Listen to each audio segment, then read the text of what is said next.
Y ahí empezó todo. Y le hicieron caso, compraron este piano, duré 2 días. O sea, es un manipulador emocional brutal, brutal.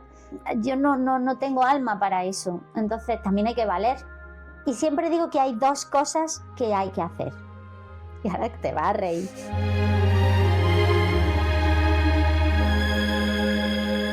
¿Qué tal? Pues después de mucho tiempo, más del que me hubiera gustado, pues vuelven las charlas de A Pecho Abierto y hoy con una entrevista muy especial. Es la primera mujer que nos va a acompañar en los episodios de charlas de A Pecho Abierto y además es un episodio con una mujer que ha vivido pues, experiencias espectaculares con su trabajo. Son más de 25 años de trayectoria dentro de dedicarse de forma profesional a ello y ahora nos lo va a contar.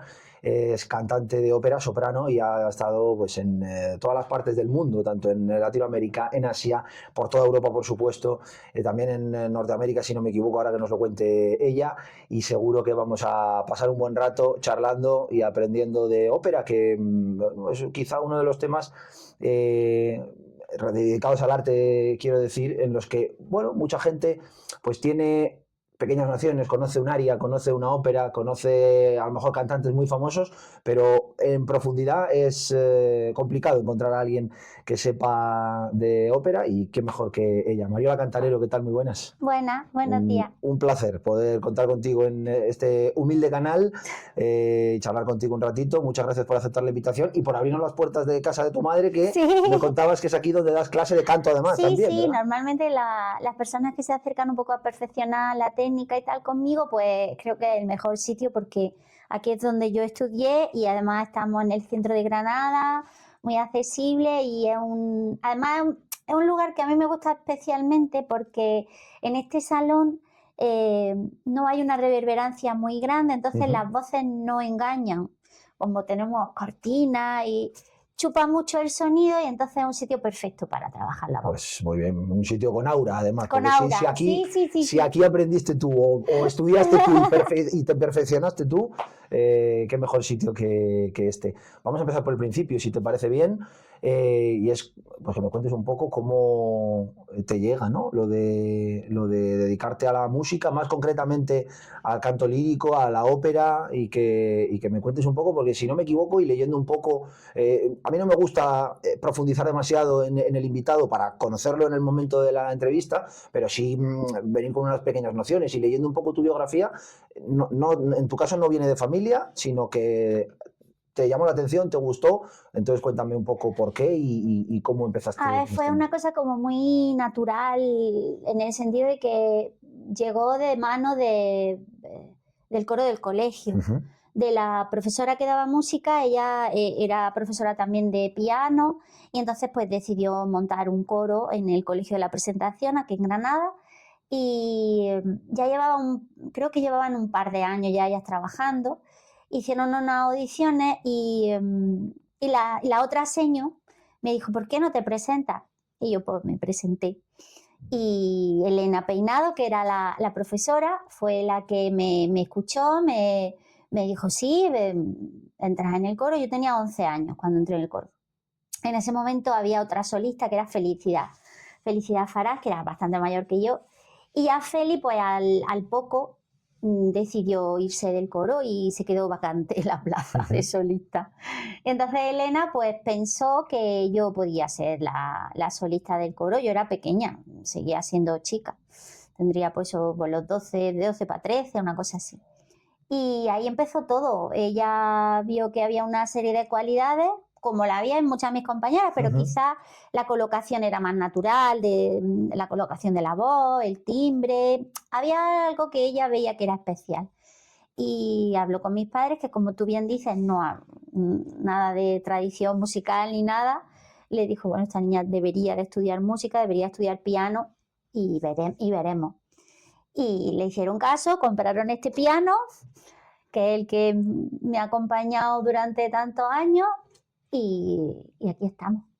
La verdad que es muy reducido, ¿no? Sí. Muy resumida la historia. Ahora vamos a ir profundizando en ella, evidentemente.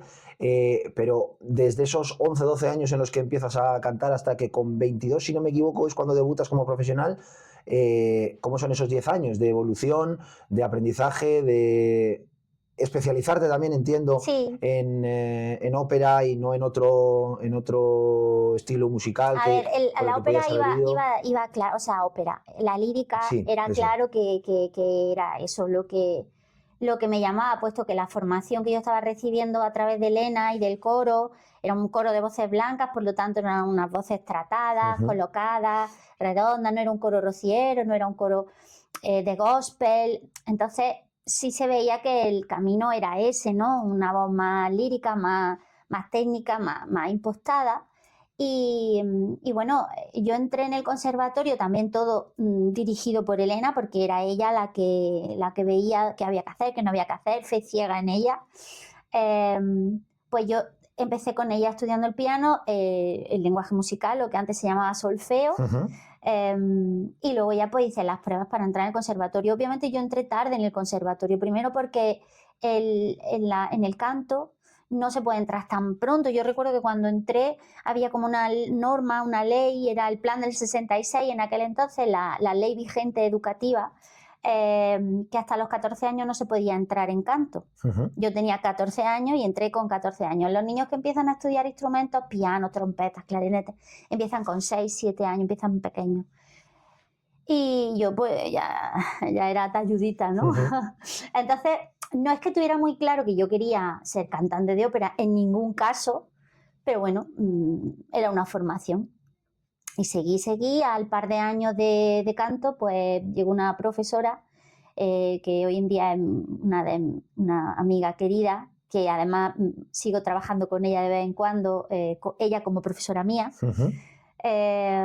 Valle, que me dijo que ella no me podía enseñar nada más y que me llevaba con su maestro, que si yo quería seguir evolucionando y que sí, que sí. Entonces, pues nada, cogimos el coche, mi padre, unos amigos también, una amiga mía, su padre, nos fuimos a Córdoba, hicimos la peregrinación a que nos escuchara el catedrático de canto, Carlos Acad Montero, en Córdoba. Ese año era el año que él se jubilaba como catedrático.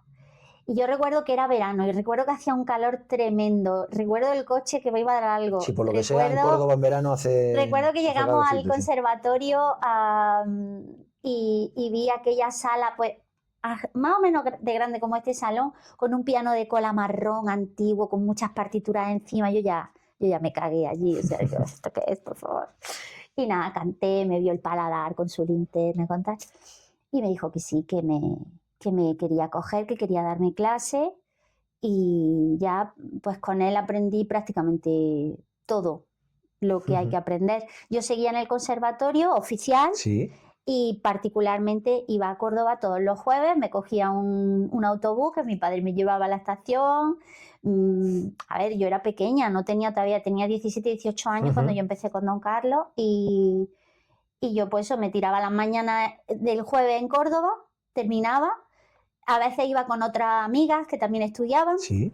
Con él, que iban de Córdoba, y volvíamos, y por la tarde llegábamos a las 4, a las 5, no me acuerdo exactamente a qué hora, y de ahí al conservatorio, que yo estaba todavía en COU. Quiero decir que se fueron solapando muchas cosas. Ahí entiendo ya que sí, con una visión más de futuro, con una visión de poder dedicarte a ello, ¿no? Porque si empiezas a compatibilizarlo con los estudios tradicionales, por así decir. Lo compatibilizaba con el colegio, con el conservatorio, pero tampoco era claro que yo quería, no lo tenía, o sea, era como que hacía conciertos y hacía cosas, pero no, fue un camino muy natural.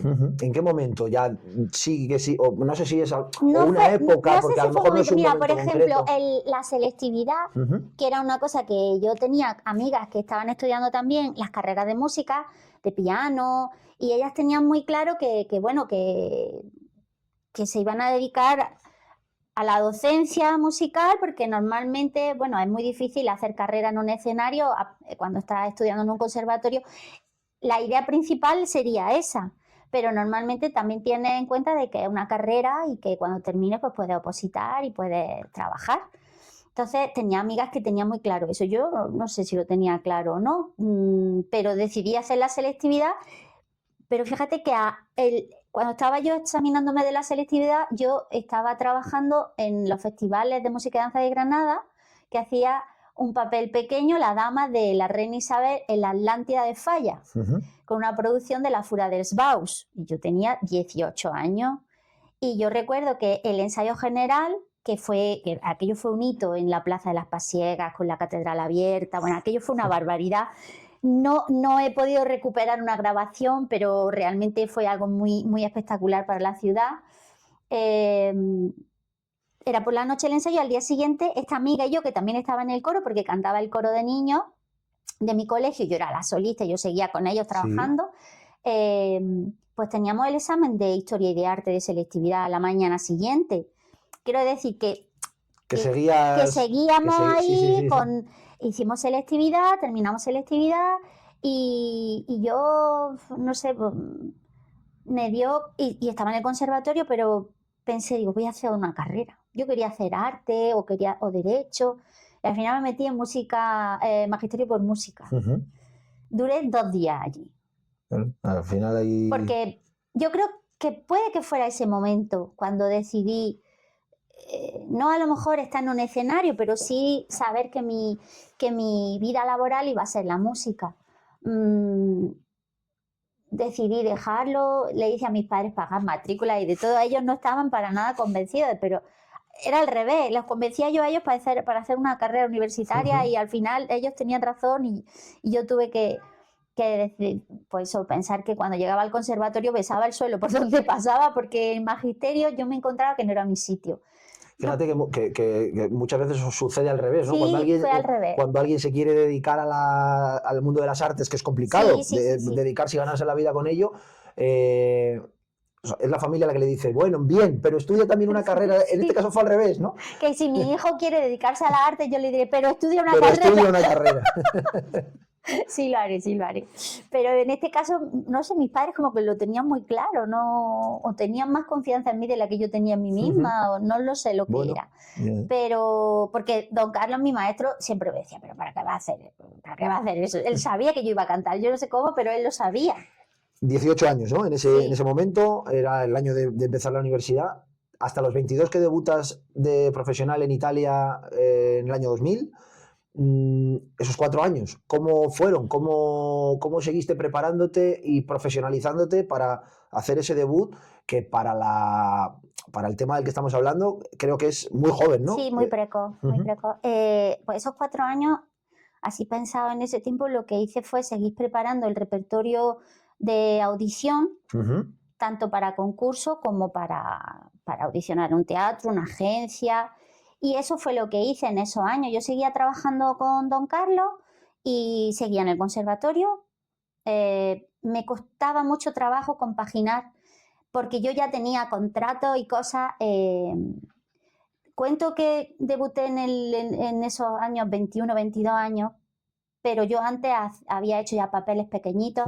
Yo ya había debutado en el liceo haciendo un paje en Sly de Wolf Ferrari, que era la vuelta de carrera al liceo después de la enfermedad, y yo estaba allí metida. Eso fue lo primerísimo que yo hice en el liceo, en el Teatro de Barcelona.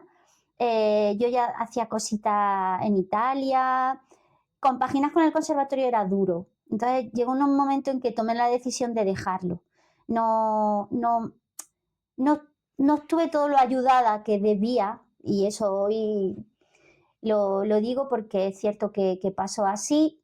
Creo que los conservatorios muchas veces, bueno, pues es verdad que hay unas normas y unas leyes que seguir, y cuando aparecen ciertos artistas o que se salen un poco del redil, depende de con quién te encuentres, puedes tener más facilidad o menos. Eso hoy en día está superadísimo, habladísimo, aclaradísimo con los profesionales que entonces estaban allí conmigo. Yo era pequeña, yo decidí dejarlo y seguir mi carrera y me centré en hacer concursos. No porque yo decidiera voy a hacer concursos, sino ya te digo que fue porque el camino me lo iba poniendo enfrente. Entonces el primero que hice fue el Pedro la Virgen, que gané todos los premios, no sé. Segundo premio porque no me dieron el primero porque era muy joven o no sé cuánto, o por lo menos eso dicen, porque recuerdo que estaba Alfredo Krau en el jurado y estaba indignadísimo porque decía que la chica que iba a hacer carrera era la pequeña, que era yo. Me dieron el segundo, La Voz de Andalucía, La Promesa de Voz, o sea, no sé cuántas cosas. Y yo feliz, 19 años tenía. Y luego hice el Viña, que es el concurso más prestigioso que hay en España a nivel internacional, con muchísimos cantantes que se presentan de todo el mundo, muchos chinos, orientales, un montón. Y ahí gané también el premio de liceísta de cuarto quinto piso, gané otro concurso, otro concierto, un montón de cosas, era muy pequeña. Y ahí mi madre recuerda que en el jurado estaba el director de la Ópera de Lisboa y le dijo que era insultantemente joven. Me hace gracia, ¿no? Porque eso ahora casi que en casi cualquier trabajo un joven que destaca está como muy valorado y antes parece que ser joven era como No sé, pero es verdad que era pequeña. Date cuenta que en los concursos de canto las edades máximas a las que se pueden presentar uno ya son casi profesionales. De hecho, se presentan muchos profesionales para tener una oportunidad, porque en esos jurados normalmente hay directores de teatro, agentes, que son audiciones. Aunque no ganen nada, es muy interesante que un cantante joven se dé a conocer, ¿no? No tiene nada que ver que gane un concurso para hacer carrera, ni tiene nada que ver que no hagas concursos para hacer carrera. Es muy relativo todo, pero sí es cierto que esa experiencia, un cantante de ópera lírico, sí es importante que la tenga y que la viva, porque conoce la realidad de lo que le va a rodear, escucha a muchos cantantes, en qué momento se encuentra él. También muchas veces es una bofetada de realidad, ¿no? De decir, yo creo que voy muy preparado y sin embargo estoy escuchando que estoy fatal. O sea, es muy importante. Y luego hice el Operalia con Plácido.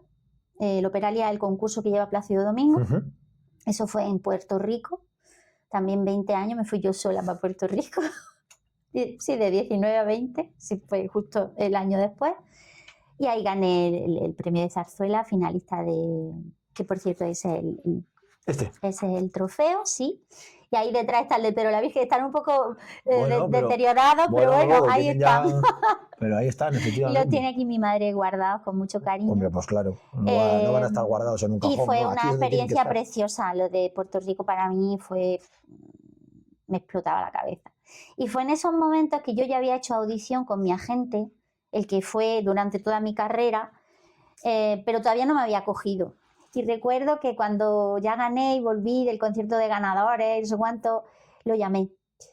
Señor Lerín, he ganado. Y se habían acercado a mí los agentes de Plácido Domingo. No me acuerdo exactamente. Parrot era uno de los apellidos, eran dos. Me dieron la tarjeta y querían, bueno, pues trabajar. Yo me asusté y llamé al señor Lerín. ¿Qué hago? ¿Qué le digo? Que no hagas nada, vente a España y te vuelvo a escuchar. Así lo hice, me fui a Barcelona, me volví a escuchar con Semiramide, que no se me olvidará nunca, y me dijo, desde ahora tienes exclusividad mundial con Lerín Artist. Y ahí empezó todo. Después le desobedecí porque había el último concurso que yo hice 4 concursos. El último concurso fue en Italia y yo él había conseguido un contrato para hacer Oscar, que es uno de los personajes del Ballo en Máscara de Verdi, en el Liceo de Barcelona. ¿Sí? Muy importante. Eso era muy importante. El Liceo de Barcelona, sí. Y el papel era muy importante. Y además era una producción que traía mucha polémica porque era de estas que empezaban a ser modernas. El baile se veían como unos servicios, como unos váteres, a mi personaje le metían la cabeza. Era de Calixto Vieito, era muy polémica la producción. Y resulta que mi maestro Carlos me dijo, el concurso Aslico, porque no era un concurso al uso, era un concurso que si tú ganabas te daban el papel al que optabas, al que concursaba. El premio, digamos, el premio era hacer el circuito lombardo, debutando en Italia y haciendo muchos teatros pequeños de tradición y haciendo también una segunda compañía en el Carlo Felice de Génova. Y mi agente Miguel me decía que no, que yo tenía que hacer el ballet mágica, y le dije que no. que yo hacía aslico y que sin saber si yo iba a sacar nada de nada, vaya, pero me lo decía mi maestro y amén. Pues nada, lo hice y gané. Entonces, bueno, pues ya debuté en Italia, esos son los 22 años cuando yo debuté con el Conte Ori de Rossini en Génova. Me acuerdo que hice la segunda compañía de Juan Diego Flores, que estaba en la primera compañía, y cuando yo lo conocí por primera vez a Juan Diego, y hice pues todos los teatros del circuito lombardo, Pavia, Brescia, Cremona, Bérgamo, Como, Pisa, en fin. Ahí empezó Italia. Italia, que para la ópera, evidentemente. Sí, claro, obviamente. Es como Andalucía para el flamenco. Empezó Italia. Es como... Eso es. Todo eso hice en esos 4 años. Bueno, pues no es poco, desde luego. Ahora que digo lo de Andalucía para el flamenco, Italia para la ópera, entre comillas es raro, ¿no? Que un andaluz que se dedica a la música y al cante no se enfoca al flamenco. Evidentemente hay que tener voz para ello y tu voz pues puede ir más enfocada al otro, pero no sé si extraño no es la palabra, pero especial, ¿no? Una manera... No, ¿sabes lo que pasa? Que tú siendo de donde eres, por arriba de Despeñaperro, sí, correcto. Creo que hay una serie de prejuicios con respecto al andaluz en muchas ocasiones. En Andalucía no solo hay flamenco. No, por supuesto, pero como entonces, que es lo más... la es señal lo más de identidad, exportable, digamos, como la señal de identidad, pero si uno lo piensa bien, nosotros, bueno, hay grandes cantantes de ópera. La ópera es un espectáculo de un público minoritario, el flamenco también, el flamenco puro, y no es... Pero sí es verdad que el flamenco ha trascendido más allá de lo que es incluso los palos más puros. El flamenquito, el post-flamenco, el rock flamenco... Sí, y de un tiempo para acá todavía más. Claro, entonces...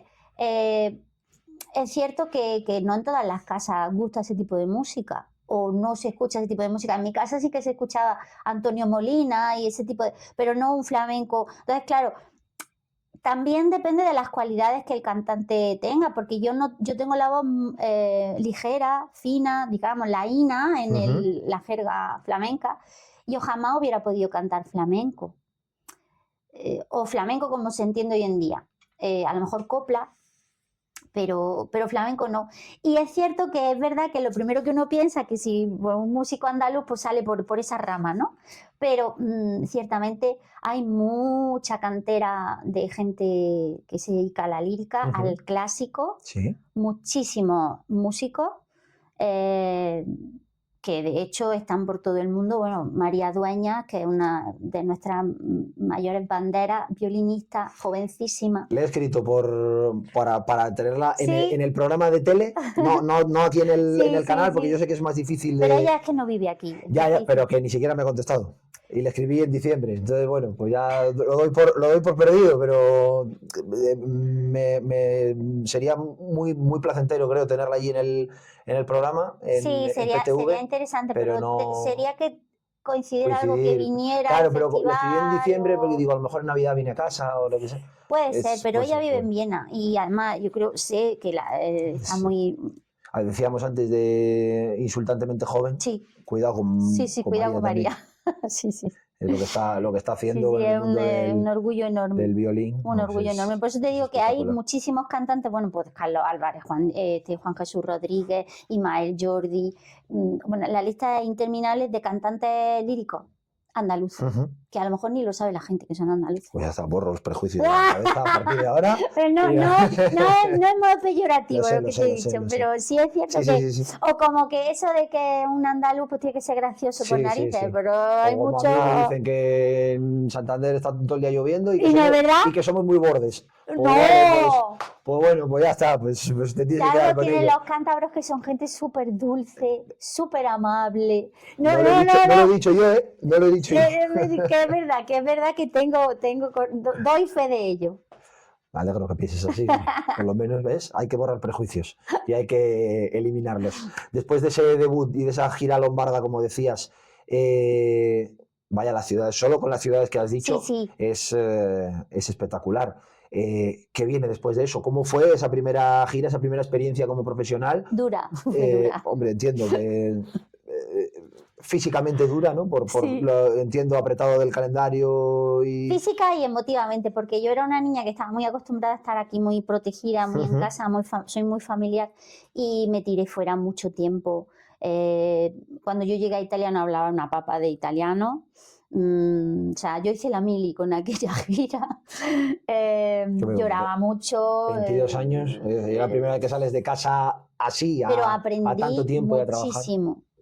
Aprendí muchísimo, desde el idioma a, a lo que era verdaderamente un teatro, al banquillo también, porque cuando yo estaba en Génova y debuté, creo que eran 2 funciones y 4 o 5 de los del primer reparto, eso de estar en los segundos repartos de joven es duro porque tiene muchas ganas de salir, como el que está en el fútbol y quiere demostrar exactamente igual, y lo pasan mal. O sea, también hay equipo titular, equipo suplente en el mundo. Ah, mire, fíjate, eso es curiosidad que no... Sí. Que claro, los que no... Hoy en día en grandes teatros, que sea primera, segunda, tercera compañía, da igual, porque son grandes teatros y lo importante es estar ahí, y son públicos distintos, incluso en público repiten para ver los otros repartos. Eso da igual, pero cuando tú empiezas y te dan la oportunidad, por ejemplo, después de eso me dio la oportunidad de tener la cobertura, que no tenía función. La cobertura es como que estás ahí por si pasa algo, sin tener una rechita, una función firmada. Simplemente eres la cover, la sustituta, por si pasa algo. Y por si la persona titular no está en los ensayos, tú haces los ensayos, luego llega esta persona y lo hace. Pero que también se aprende un montón. Sí, claro. Entonces, eso es como el jugador del Real Madrid que no juega, pero dice, entrenaba con los mejores. Sí, pues sí, más o menos, ¿no? Sí, puede ser. Y eso fue en el Liceo de Barcelona, que me dio la cobertura de June Anderson, que es una de las grandes voces internacionales americanas, que era Lucia de Lammermoor. Y yo era la cover. Y recuerdo que los ensayos los hacía yo. Alucinaban conmigo. Recuerdo que ahí empezaron mis grandes amistades con el tenor José Bros, que era el tenor. Simón Orfila, que también era muy precoz, un año mayor, pero él sí estaba en el reparto, hacía el Raimundo. Y ahí empezó nuestra amistad. Simón es mi hermano, vaya. Éramos muy pequeños los dos, entonces me arroparon, me acogieron. También Barcelona puede ser una ciudad muy hostil para una chica de Granada que llega con un acento muy marcado, que yo en ningún caso lo cambié ni lo cambiaré jamás. No hay que cambiar el acento de uno. Siempre hay... No hay que hacerlo de forma voluntaria. Si de tanto tiempo pasando fuera de casa... Pero era la graciosa, era un poquito así. A mí me parece que... No sé, bueno, pero hay siempre ese tipo de mirada un poco... Sí, que te entiendo lo que quieres decir, pero que hay que estar orgulloso de uno. Pero yo llevo 8 años aquí en Granada y me dicen, pues no se te ha pegado el acento andaluz. Ni se me va a pegar. Ni se me va a pegar. Es que es absurdo. Exacto, pues lo mismo, pero en tu caso, en Barcelona. Y fue una experiencia también muy difícil, porque lo fue, pero luego, pues aprende.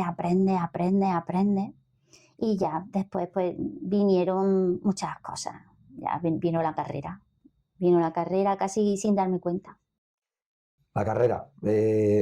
Vamos a un poco a... Entiendo que tendrás, pues en 25 años de carrera, un montón de anécdotas, un montón de escenarios que has pisado. Pero entiendo que habrá etapas, por así decir, dentro de esos 25 años, ¿no? Los primeros años... todo muy nuevo, todo muy de sorprenderte, de conocer públicos nuevos, países nuevos, escenarios, incluso óperas, ¿no? Sí, claro, obras que a lo mejor no habías conocido todavía y que sabías cuál era, pero no habías profundizado. Y no, también la especialización en el repertorio. Yo siempre he hecho bel canto, que es el bel canto no es toda la ópera, el bel canto es un periodo concreto, estilístico, de la historia de la ópera, y sus máximos exponentes son Rossini, Bellini y Donizetti. El bel canto es el estilo, el género operístico de técnica más depurada, lo más delicado. No digo lo más difícil, pero ciertamente donde la voz está más desnuda y necesita una serie de herramientas mucho más fina, que a lo mejor en otro tipo de repertorio operístico, del verismo. Rossini, Bellini y y Donizetti. Fíjate que no has dicho ni Verdi ni Puccini, no, que son dos nombres. Verdi ¿Sí? está a caballo entre el bel canto y el verismo. Verdi tiene muchas óperas que son belcantistas por lucimiento de la voz, ¿Sí? y por escritura y cantidad de notas habidas y por haber y dificultad técnica, pero por ejemplo a partir de Traviata es el puente entre el bel canto y el verismo. El verismo es cuando ya se consigue que la ópera se acerque más a la realidad de la voz. En el bel canto es como que todo suena etéreo, todo suena a fantasía por la cantidad de notas, por la cantidad de adornos, por la cantidad de muchísimas cosas que no son tangibles, no son reales. Y sin embargo, Traviata, Violeta Valéry, hace que incluso el tema, que era una escort, una prostituta de lujo, se acerque a una realidad más tangente de la sociedad. Sí, claro, y eso lo consigue hacer ese papel. Claro, empieza a partir de Verdi y vamos con Puccini. Puccini es verismo, Puccini es bel canto. Puccini, aunque bebe perfectamente todas las melodías eternas belcantistas, consigue llevar a una realidad más plasmada, más física, todos los personajes y las melodías que él lleva. Siempre Puccini decimos que es el precursor de las grandes bandas sonoras del cine. O sea, tú escuchas una melodía de Puccini y no sabes por qué lloras. O sea, es un manipulador emocional brutal. Bambino Caro, el Nessun Dorma, ese tipo de música es verista, acerca a la realidad, no es bel canto. Y allá fue él el que hizo aquello. Y una cantante belcantista como tú puede hacer también óperas veristas. Sí, al principio. En este caso. A ver, todo se desarrolla y tenemos que tener en cuenta que el repertorio de un cantante lírico tiene que estar muy bien elegido, porque eso puede declinar que la voz continúe en el tiempo o se termine. Porque es como si a un violín le haces tocar repertorio de un contrabajo, digamos. No se puede porque no suena igual, no tiene la misma octava, suena completamente distinto. Entonces una voz belcantista puede desarrollarse hacia una técnica verista, teniendo en cuenta que lo que es tímbricamente nunca va a cambiar porque la voz envejece y se ensancha, pero el timbre, el color de la voz no cambia, pero sí es cierto que evoluciona, y al evolucionar pues puede abarcar otro tipo de repertorio. Curioso, ¿no? Estamos aprendiendo muchísimo. Yo no sabía que dentro de la ópera había distintos tipos de ópera, ¿no? O, como decías, autores, escritores más enfocados en uno, para uno o para otro. O en otro. Después de esa época de conocer y especializarte en repertorio, como decías, de conocer, pues eso, óperas nuevas o óperas que ya conocías, pues adentrarte un poco más en la obra. Cuando ya tienes tu nombre y la gente empieza a conocerte, ¿cómo era? No sé si ya desde el principio girabas fuera de Europa. Yo quiero hacer una parte en Asia, ¿no? Porque es muy curioso. No hay óperas escritas por lo menos de las mundialmente famosas, en chino, en japonés, en coreano, sin embargo. Las habrá, pero las grandes óperas están escritas en italiano y en alemán. Sí, pero todo, fíjate, ¿no? Por ejemplo, que hay bastantes óperas basadas en temática asiática. Sí, es verdad. Porque la Bohème, siempre el mundo... No, la Bohème no, perdón. Butterfly, Turandot, muchas más que nos podemos Aida dejar en por Egipto, ahí. ¿no? Aida en Egipto, ¿no? Sí. Pero sí es cierto que a los compositores italianos, italianos y siempre le han llamado la atención ese tipo de culturas más exóticas. Incluso España éramos exóticos porque los nacionalistas franceses, Debussy, Berlioz, tiraban para el folclore español, ¿no? Siempre hay ese tipo de incursiones. En Asia hay una gran afición a la lírica. Increíble. Por eso me llama la atención, porque bueno, son idiomas que no tienen nada que ver con el suyo, pero la música es una al final. Claro.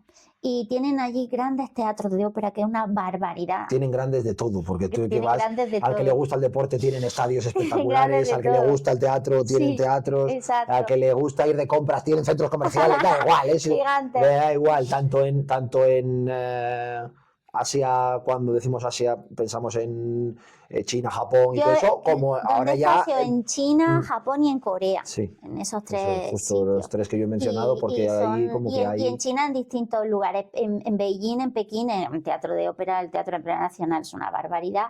En Shanghái tienen unos auditorios. O sea, brutales. En Corea me sorprendió muchísimo. Corea me encantó. O sea, Corea, Seúl, estuve en Seúl. Sí. También la Ópera Nacional de Seúl, hice Semiramis de allí y los comprimarios eran todos coreanos, todos hablaban italiano, o sea, además, las voces increíbles, que, o sea, son esponjas. Además, todos los cantantes asiáticos que vienen a Europa a hacer concursos lo ganan todo. O sea, todo. Luego cogen todo lo que han ganado y se van a su país y allí hacen sus carreras, porque allí tienen teatro, entonces ya no vuelven. Pueden encontrarte algún asiático. A mí me ha dirigido Lu Ya, por ejemplo, un chino me dirigió Gazzaladra, en Pésaro.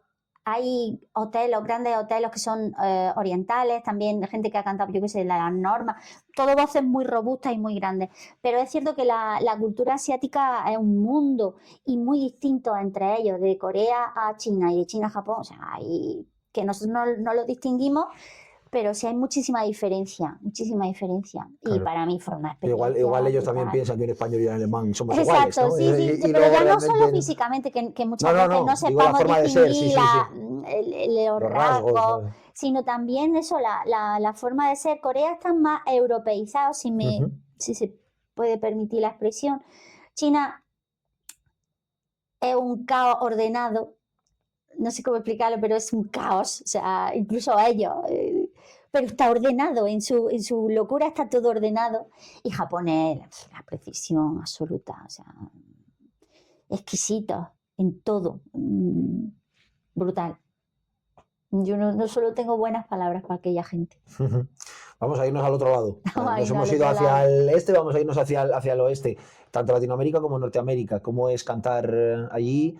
Y lo que decías también, los recintos, los auditorios, teatros, etcétera. ¿Cómo son de diferentes, tanto en el público como en el propio recinto, ¿no? En Sudamérica he cantado en varios de los teatros grandes del mundo, digamos. Santiago de Chile para mí fue una experiencia brutal, pero es cierto que están a Europa. Digamos, son teatros de herradura de los 80, cogieron toda la tradición europea y la llevaron allí.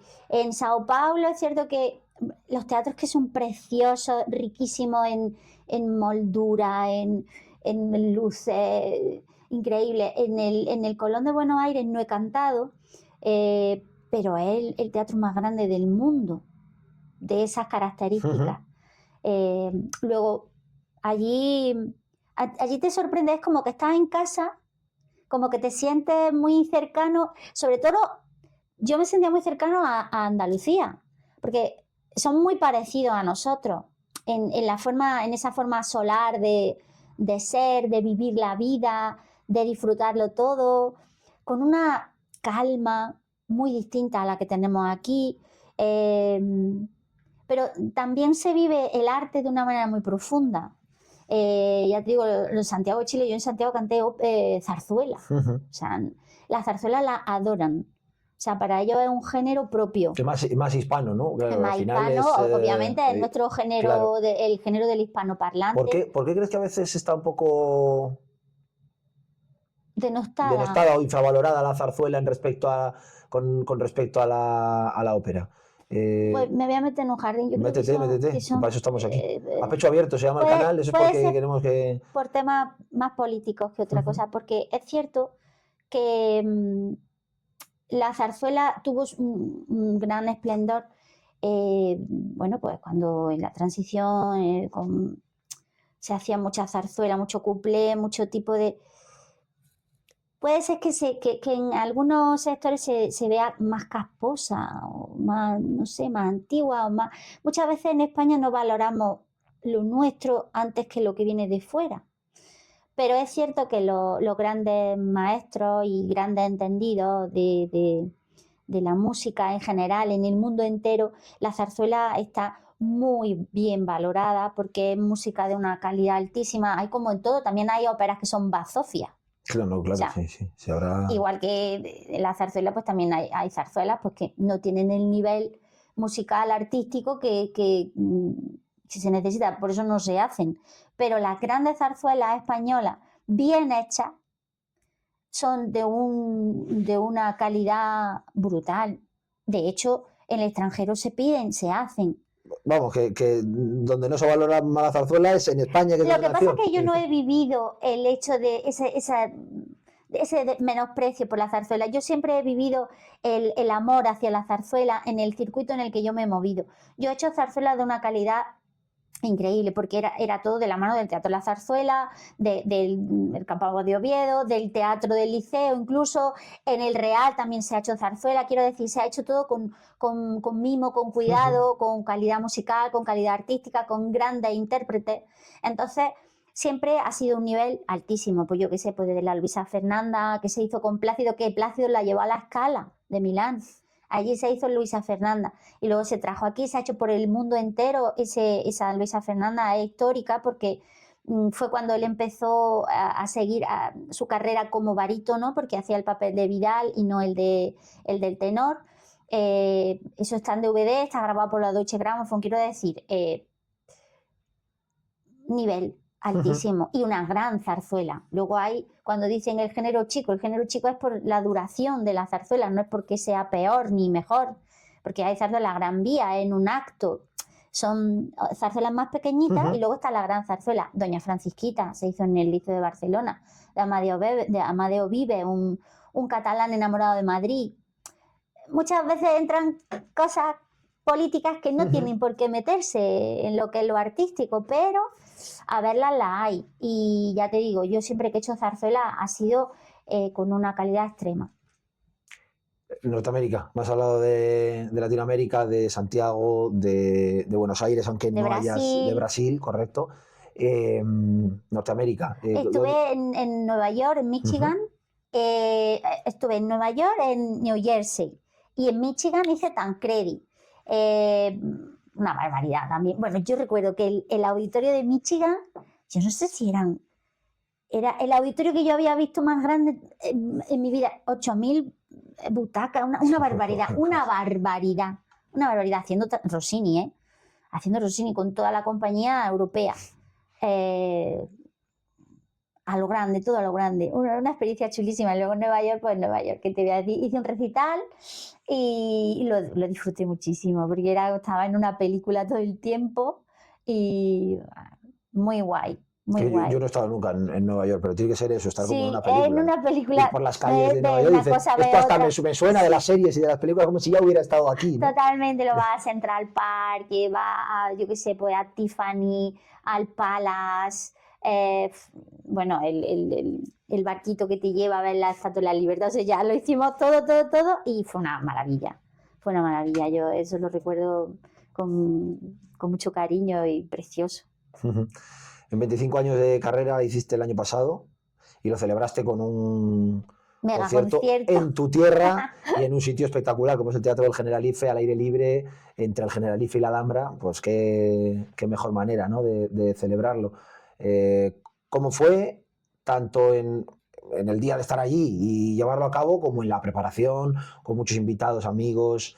Bueno, pues supongo que una manera de celebrar un cuarto de siglo, que se dice pronto, dedicándote de forma profesional a la ópera, pues eso, un día súper especial, ¿no? Sí, pasó muy rápido el concierto, pero es cierto que hubo mucho recoveco, un concierto muy complicado de montar porque eran muchos artistas, eran, pues no sé si eran 10 líricos y 5 no líricos. el Generalife, que trabajar con el patronato, pues claro, es un monumento que está protegido, que hay que cuidar, hay que mimar, entonces todo hay que hacerlo con mucha exactitud. También estaba Canal Sur de por medio, quiero decir, había tantas cosas, los músicos, todos los arreglos que se hicieron es profeso para aquello, con una big band, una sección de cuerda. Yo saltaba de un género a otro, de una canción a otra sin casi darme cuenta, yo qué sé, pues del Casta Diva que abrió el concierto a meterme a cantar Nino Bravo y cosas así. Fue maravilloso, fue ni en mis mejores sueños, y además estaban todos mis amigos. Faltó alguno importante porque por cuestiones de causa mayor no pudo ser, pero realmente fue un sueño cumplido. Es que el sitio es que ya el sitio le da una mística. Y además yo solo he estado una vez allí. Pero el sitio, que muchas veces no lo sabemos, pero el sitio, el Teatro del Generalife tiene el mismo aforo que el Teatro Real de Madrid. Sí. El mismo. No, es enorme, que es muy grande. Yo solo he estado una vez allí en un evento, quiero decir, luego esto vas a la Alhambra y pasas de la Alhambra al Generalife y pasas por allí, pero en evento solo una vez, en un concierto de Pablo Alborán, en septiembre de hace 3 años o así. Y es que te queda, dices, es que da igual, puede venir quien quiera a cantar aquí, que va a ser, el concierto te va a parecer mejor de lo que es todavía, solo por el sitio, los cipreses esos al fondo, detrás del y la luna que sale por detrás, según si te toca, claro, que encima esa noche era había luna. Era julio, julio en Granada, encima por la noche ya, el momento en el que baja el calor, y además, dices, claro, ese es mi momento, fresquito, ¿no? o sea, allí baja la temperatura y se nota un montón y está muy a gusto, y el público estaba entregadísimo, mis amigos, mis compañeros estaban todos felices, y yo sobre todo quería que ellos se sintieran bien, que todo saliera bien también por ellos, por el esfuerzo que hacían en acompañarme, y salió todo bien, que podía haber salido mal, pero salió bien. Salió bien, pues hasta qué mejor manera de celebrar esos 25 años que no paran ahí, que ahora... Ahora, bueno, pues vendrán otras cosas. ¿Qué vienen? En otro momento de la vida, un momento más calmado. Ahora te voy a preguntar por tu faceta también televisiva, que estás ahora últimamente ahí de jurado en Canal Sur, y por la de profesora, por la de, como hemos dicho al inicio, es aquí donde das clases de canto, pero quiero cerrar un poco, ¿no? El tema de como cantante profesional, por así decirlo. Sí, yo esa vida dura, porque es muy bonita, pero es muy dura, de estar, porque yo había, o sea, era solo llegar, cambiar de maleta e irme, o sea, no, te tiran mucho tiempo fuera. Las producciones grandes te implican estar fuera de casa, porque estás 1 mes, 2 meses, 3 meses fuera de casa. Y aunque es maravilloso y precioso, mi vida hace unos años pues ya cambió, porque yo lo decidí así. Tengo un pequeño, y el pequeño mío, yo siempre me había jurado y perjurado que si yo era madre, yo no iba a condenarlo a la ausencia de los cantantes líricos.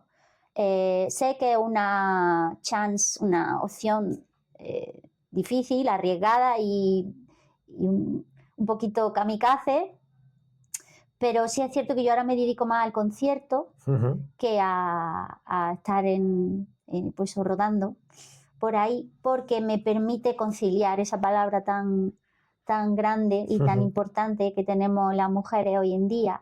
La conciliación para mí es importantísima, y que el niño no sufra en la medida de lo posible las ausencias de su madre por estar cantando en un teatro. Entonces, está muy integrado en mi mundo, pero es cierto que un concierto te permite estar 2, 3 días fuera, 10 días, como muchísimo, que eso ya muero yo. Es que muero yo, o sea, yo no tengo alma para eso. Entonces también hay que valer. Gracias a Dios yo lo he hecho todo, ya tengo mis deberes hechos, y ahora hago conciertos que me permiten estar en casa, y la tele también me permite estar en casa. Voy y vengo, es una matada, pero estoy contenta, es otra etapa de mi vida. No digo que no vuelva, o no lo sé, cuando él sea más autónomo, que ya empieza un poco ya a valerse por sí solo, digamos, aunque es pequeño, pero las cosas van cambiando rápido. Pues no lo sé, pero ahora mismo así estoy contenta y además ahondando mucho en el repertorio de la canción, de la chanson, del lied alemán, que se hace con piano y es concierto. Y es un repertorio que nunca me han pedido porque siempre estaba haciendo ópera. Entonces ahora tengo la gran suerte, el gran lujo de poder hacer ese tipo de canción. Y es un repertorio que a mí me encanta. Aparte de las locuras que me hacen hacer en la tele, eso es otra película. Porque decías de las grandes producciones que te obliga a estar grandes periodos fuera de casa. Si ahora una cantante, un cantante de ópera se mete a hacer una gran producción en, digamos, yo no te digo muy lejos, en Italia o en Francia, ¿cuál es el proceso? ¿Cuántas veces se ensaya en el propio teatro que se va a hacer? ¿Cuánto tiempo de antelación? ¿Cuánto Es tiempo un tiene que proceso estar complicado fuera? porque la ópera tiene muchas patas y es un equipo muy grande, no solo el cantante que al final que se le ve ahí, ¿no? Está la orquesta, está la dirección de escena, la dirección musical, los figurines, la escenografía. Entonces, el inicio es ensayar siempre en salas. Nunca empieza en el teatro, en salas de ensayo, que los propios teatros tienen, con las mismas medidas de lo que ya se sabe que será el montaje escénico, porque ya está hecho por parte de otro equipo de escena, con el director escénico. Se hacen esos ensayos, van montando poco a poco, escénicamente, con un pianista repertorista en ese momento, sin la orquesta, lo que hay que montar. Entre medias se van intercalando ensayos musicales con el director de orquesta a piano. Entonces va pasando el tiempo, van montando, hasta que ya tienen la ópera entera montada. Eso escénicamente como el mapita, ¿no? El croquis de lo que tienes que hacer. Ahora tienes que ir a aquella escalera y cantar el aria, o cantar tumbada, o cantar de no sé cuánto. Va sacando también el personaje interpretativamente hablando. Y después entra en juego la orquesta. La orquesta, a su vez, irá haciendo lecturas sin los cantantes con el maestro. Van leyendo la ópera, el maestro le dirá aquí se para, aquí no se para, aquí se hace esto. Esto es muy a grosso modo. Bueno, pero... Y después entramos, normalmente hay un ensayo italiana que se denomina así, que ya habremos entrado en el escenario escénicamente, todavía seguirá el pianista con nosotros, montando esa escena y sabiendo los espacios en los que nos encontramos. Y vendrá ese ensayo a la italiana, que la orquesta estará en el foso y los cantantes arriba con sus sillas quietos, solamente musicalmente. La primera, normalmente la primera toma de contacto con la orquesta, no sé, que vayamos a alguna lectura, no se suele hacer. Y después empezamos con los conjuntos, assieme. El conjunto es el ensayo entre la orquesta, los cantantes, unidos con la escena. Ya va todo junto, sin vestuario todavía. Entonces, de eso hay 2 o 3 también. Todo esto a lo largo de los días. Sí, claro, no va a ser todo un día, ¿no? Claro, todo el día no, pero bueno, pero muchas veces va todo a la vez, mañana y tarde, y a horas introspectivas. Nosotros no tenemos horario, ¿no? Los cantantes ahora sí tenemos un sindicato, pero hasta hace poco no teníamos sindicatos que están detrás de nosotros diciendo la hora y después hay un ensayo que se denomina antepiano, que sería con el pianista y los cantantes con el vestuario y la escena, sí la orquesta. Eso sería para arreglar luces, cómo queda, cómo te mueves con el vestuario, que eso es otro mundo también, porque cambia todo. Sí. Y después ya pues entramos en ensayo pregeneral, general y función. Normalmente a lo mejor pregeneral y general es seguido, pero luego en general a la función siempre hay un día de descanso y entre funciones hay días de descanso, porque en la ópera funciona así, nosotros no nos hacemos 3 o 4 conciertos seguidos, digamos, eso es una barbaridad. El instrumento necesita descansar y eso sería, entonces, en todo ese tiempo, pasa un mes y medio. Claro, porque todo lo que has dicho de los ensayos en sala, etcétera, es ya en la ciudad donde se va a hacer. Claro, efectivamente, en la ciudad donde se va a hacer y en el teatro donde se va a hacer. Y todo. Sí. Entonces, es muy complicado. Sí. Claro, porque y luego, si haces, por ejemplo, una gira de una misma obra en varias ciudades del mismo país, en cada ciudad la orquesta cambia, ¿o no? ¿O gira la orquesta también con el grupo? Normalmente los líricos, las óperas no hacen giras. No es como un concierto que dice, bueno, pues este va a ir a Madrid, va a ir a no sé qué, va a ir a Jaén, con lo mismo. No se hace gira, se hacen las 4, las 5, las 6 funciones en ese teatro. Y si acaso, al tiempo, esa producción, esa escenografía, porque luego de cada ópera hay escenografías distintas, o sea, la pueden cambiar, Sí. pues a lo mejor esa es en coproducción con otro teatro y al tiempo que este programa pues va a ese teatro, pero a lo mejor pueden ser otros cantantes y es otra orquesta que está en ese teatro, porque las orquestas están en cada uno de los teatros. No se suelen hacer giras. Si se hace gira, pues mira, el circuito lombardo, recuerdo que pues yo creo que eran orquestas distintas. En cada sitio había una orquesta. El maestro sí era el mismo y los cantantes eran los mismos, pero claro, como era como una ópera estudio, no es exactamente eso. Si se hace algo muy excepcional, una gira con una ópera es muy excepcional, a lo mejor ir a 2 teatros, pero tampoco. O sea, a nivel de Champions League no se gira con la ópera. Vale.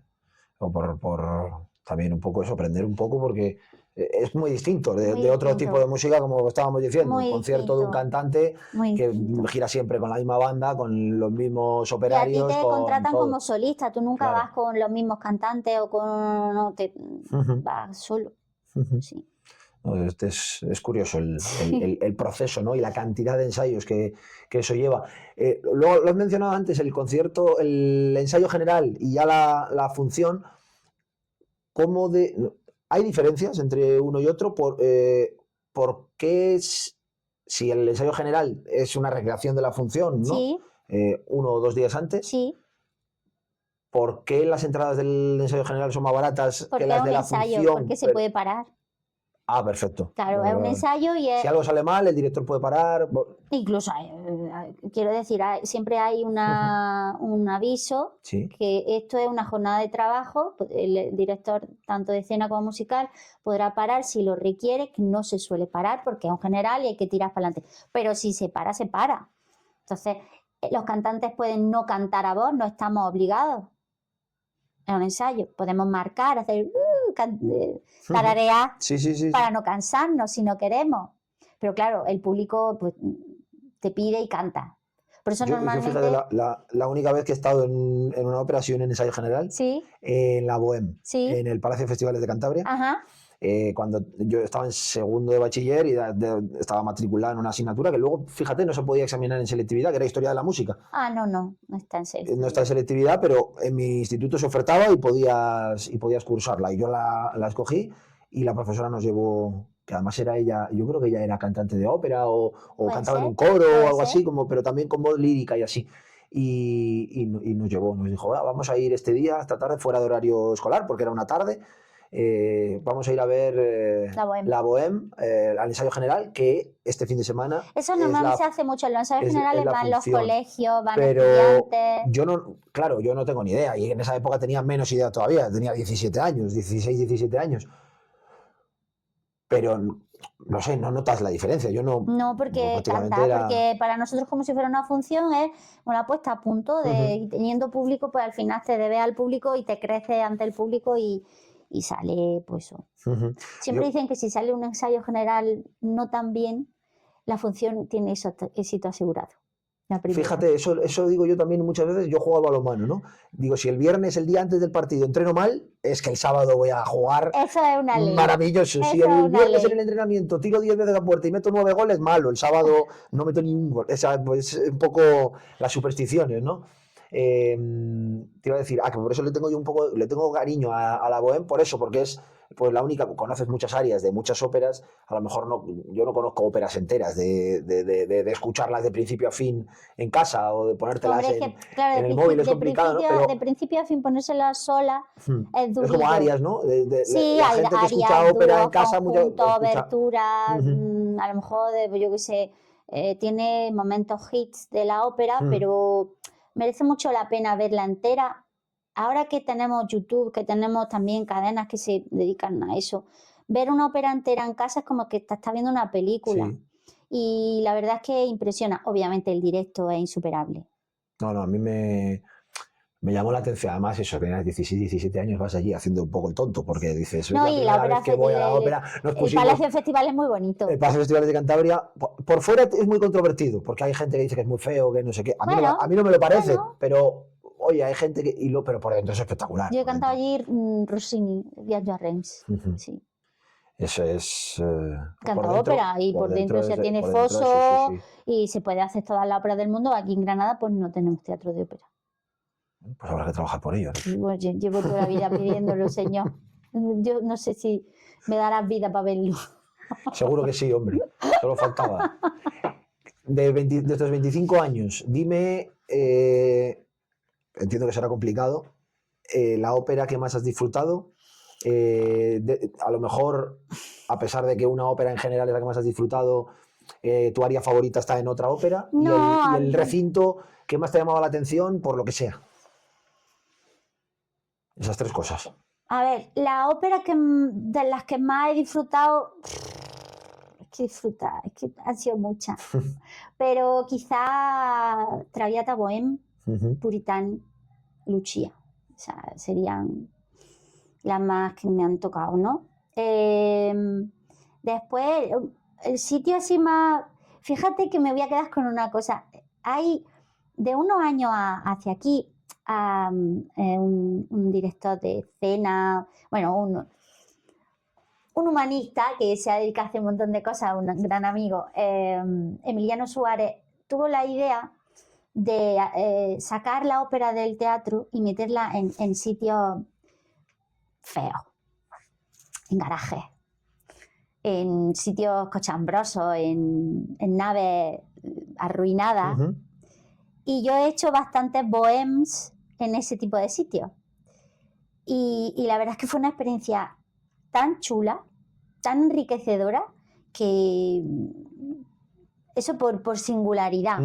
Por singularidad. Y luego, pues, no sé, teatro enorme y maravilloso. Bueno, yo me quedo... Obviamente me quedo con el Generalife, pero el Liceo de Barcelona es algo impresionante. El San Carlos de Nápoles es una pasada. En Seúl también era un aforo enorme.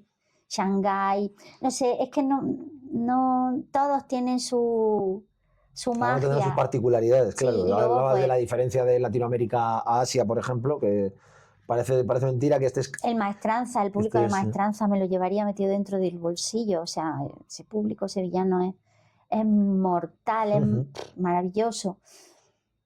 Mi auditorio Manuel de Falla, porque en mi casa es donde he crecido prácticamente. Hay muchos sitios que van en mi corazón, sí. ¿En Roma has cantado? En Roma, sí, la ópera de Roma. ¿Dónde está la ópera de Roma? No está en un barrio... ¿Es el Auditorio Parco de la Música ese que canta? No, es un teatro, el teatro all'ópera, un teatro de herradura, muy sencillo, casi herreriano, no tiene mucha ornamentación, pero tú lo ves y desde fuera no parece que sea un teatro muy recto, ya de un estilo herreriano, prácticamente, muy aséptico, y es grande también y bonito, pero bueno, un teatro no me sorprendió. Caracalla sí, Caracalla en las termas es una barbaridad. Estoy muerto por ir. Yo he ido 6 veces a Roma porque allí hacen normalmente en verano, hacen algunas producciones tipo Arena de Verona. Siempre que voy a Roma, eso, primavera u otoño, entonces no coincide, no coincide, claro, es que en verano hace un calor horroroso, la humedad en Roma, y encima está a 6 kilómetros de la playa. He estado una vez, de las 6 veces, una en verano nada más. Y nunca coincido con algún evento en el teatro cierra las temporadas. Normalmente los teatros grandes de ópera no tienen, o si tienen son ballet y cosas así. Y entonces allí hacen cosas en Caracalla. Claro. Sí. Por eso quiero... Sí. Que me encantaría, porque es un sitio que dices... Hombre, si tienes que ir a la ópera y tú quieres ver, pues tienes que ir a la Scala, que es la meca, digamos, ¿no? De todo esto. Además, la Scala es un teatro que impresiona, tanto por fuera como por dentro. De hecho, mira, me voy a quitar de un momento Sí, claro. Mira. Faltaba más. Mira, los libros de... Estas son las partituras, ¿vale? De ópera. Por ejemplo, estos valen más que era. Esto de aquí es la Scala de Milán, ¿vale? La visión, o sea, la perspectiva es desde que viene de la calle de la derecha. Y a la izquierda está el pasaggio este de Vittorio Emanuele. Sí, que al otro lado está al otro lado está el Duomo. Está unido. O Sí. sea, esto tú sales del Duomo y te encuentras con esto. Entonces, Es una pasada. Y esto es pues la foto antigua, o sea, aquí, justo aquí está la plaza, Sí. Y por aquí se va el Duomo. Vale. Y por el lado de la izquierda es la entrada de artistas. Obviamente esto sigue así, esto no, claro. Esto no, pero en la Scala hay que ir. A la Scala hay que ir. A la Scala hay que ir, me quedo con esa frase. Y alguna pieza que sea tú, que digas, me has hablado de 3, 4 óperas que disfrutas mucho, que has disfrutado mucho, pero alguna pieza, no sé si Aria es... Aria, sí, Aria ¿no? es la canción. Sí. Es que no, hay escenas increíbles. Disfrutar. A ver, por ejemplo, el área de la escena de la pazzia, de la locura de Lucia, es increíblemente difícil. Entonces, no sé si la palabra es disfrutarla, pero que está en un plano como en otro, mundo, en un Stranger Things un poco extraño, en otro plano completamente ida de la cabeza, sí. Seguramente la pazzia de la Lucia, de la Mermor.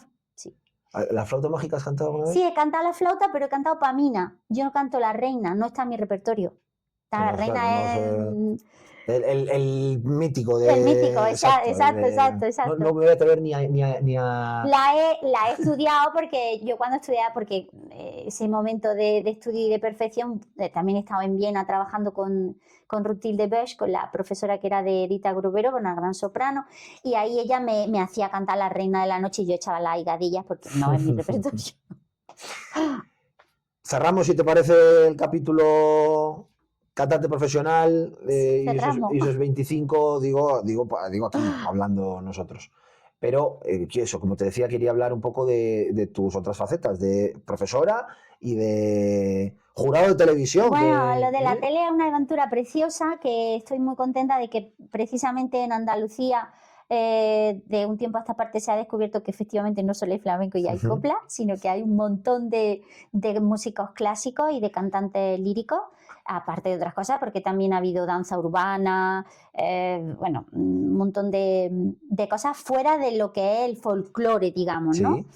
La raíz de la música andaluza. Entonces, que llegue a las casas de una señora que está en Bollullo de la Meditación, que nunca jamás, Bollullo es como el que dice otro pueblo, ¿vale? Pero que nunca jamás han ido a un teatro de ópera y escuchan a chicos cantar lírica o a mí misma y dicen, ay, pues que a mí esta música me gusta, y descubren algo que no sabían, que disfrutaban con eso. De hecho, el último ganador era lírico. Era lírico. De hecho, esa es el hermano de una chica que conozco yo, que es amiga, muy amiga de mi mejor amiga de aquí en Granada.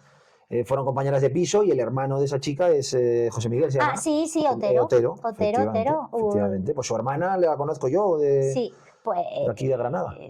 Son de Huelva, ellos son de Huelva, pero ella vivía aquí en Granada. Sí, porque me parece que estudió aquí. Sí. Y sí, efectivamente se han presentado muchísimos cantantes líricos. Entonces, bueno, también la tele me ha hecho descubrir cosas que yo no pensaba que podía hacer o que sí intuía que la hacía, pero nunca me había puesto a, yo qué sé, a cantar, pues eso, por otro tipo de género y repertorio.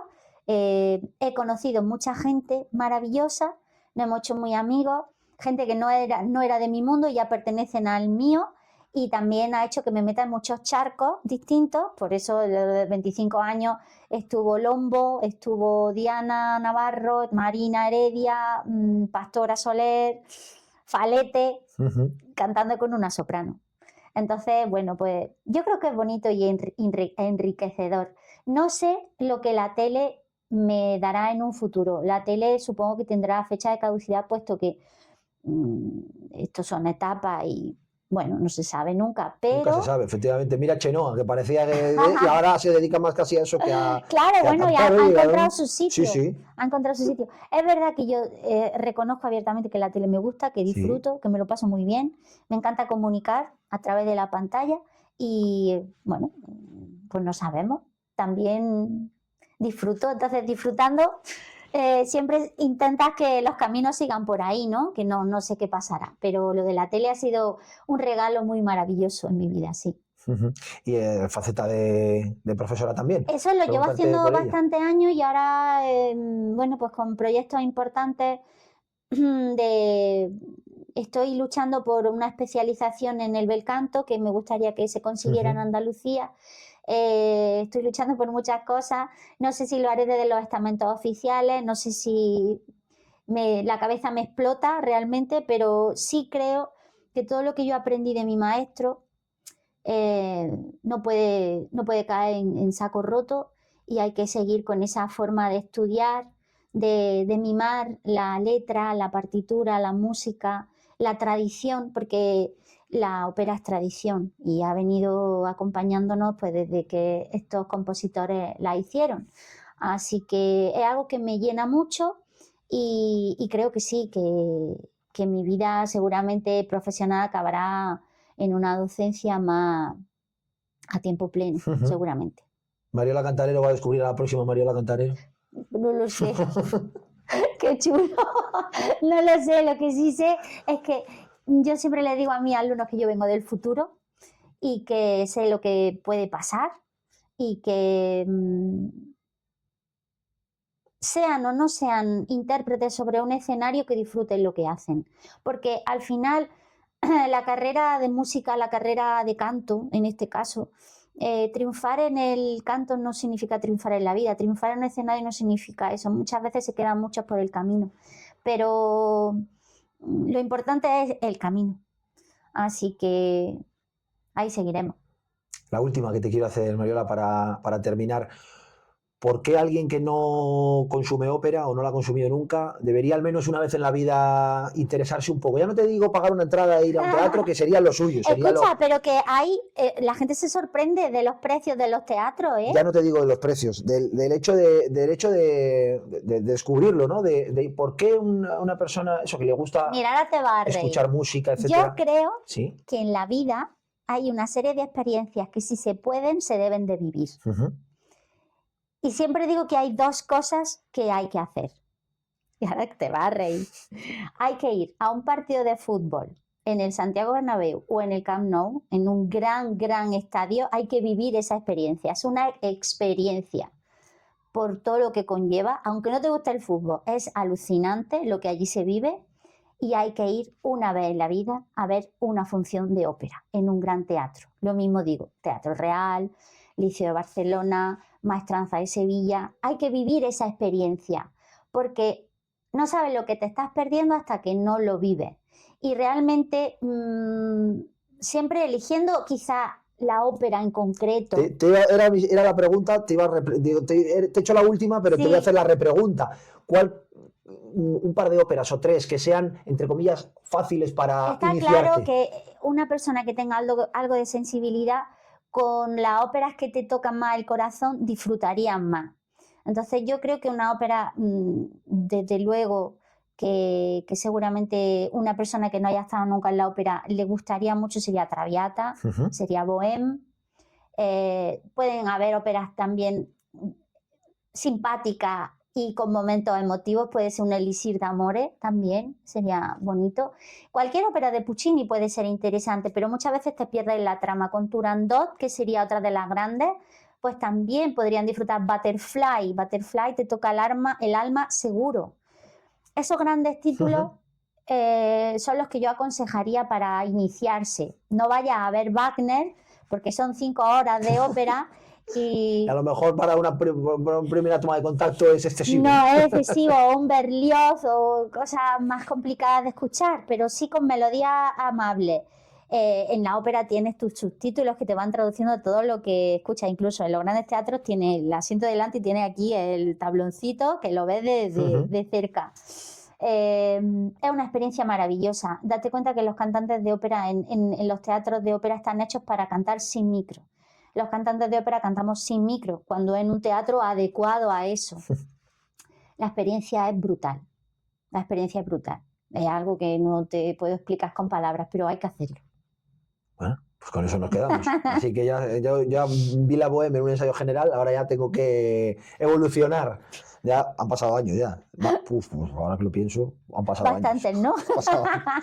Han pasado años, pues el doble de los que tenía, porque tenía 16, 17 y tengo 33, o sea que... Bueno, no tanto. Nada.